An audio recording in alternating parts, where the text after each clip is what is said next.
আসসালামু আলাইকুম।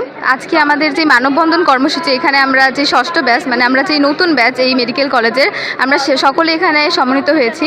তো আমরা যখন এসেছি এই কলেজে, আমরা আসার পরে যখন দেখলাম অন্যান্য মেডিকেলের সাথে কম্পেয়ার করে আমরাও একটা সরকারি মেডিকেলে পড়তেছি, অধ্যয়ন করতেছি, কিন্তু তারপরেও আমরা আমাদের শিক্ষাগত যে সুযোগ সুবিধা, যথাযথ শিক্ষকদের যেই সুযোগ সুবিধা, যথাযথ শিক্ষক নেই এখানে, এইসব যে ভোগান্তি, একাডেমিক যে ভোগান্তি, এইগুলাতে আমরা ফেস করতেছি। আমরা 1.5 মাসের মতো এসেছি এখানে, এই 1.5 মাস ধরে আমরা এই ধরনের ভোগান্তি ফেস করতেছি।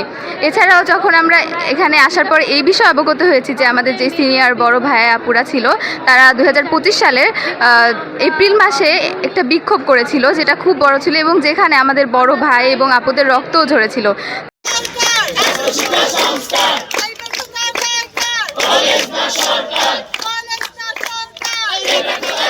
তারপরেও আমাদের একটাই দাবি ছিল যে আমাদের একটা সরকারি মেডিকেল, এখানে যেন আমাদের ক্লিনিক্যাল ব্যবস্থা চালু হয়, আমাদের হসপিটাল চালু হয়, আমরা যাতে রোগীদের হাতে কলমে প্র্যাকটিক্যালি সেবা দিতে পারি।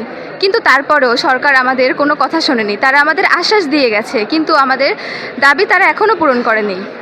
তাই আমরা সকলে সিদ্ধান্ত নিয়েছি আমরা আবার বিক্ষোভ করব। আমরা যতদিন না সরকার আমাদের দাবি পূরণ করছেন, যতদিন না আমাদের হাসপাতাল ব্যবস্থা এবং আমাদের ক্লিনিক্যাল ব্যবস্থা এবং আমাদের শিক্ষক প্রণয়ন এবং যথাযথ একাডেমিক কার্যক্রম পরিচালনা যতদিন না করছে, ততদিন না পর্যন্ত আমরা আমাদের এই আন্দোলন, আমাদের এই মানববন্ধন, এই বিক্ষোভ অব্যাহত রাখবো।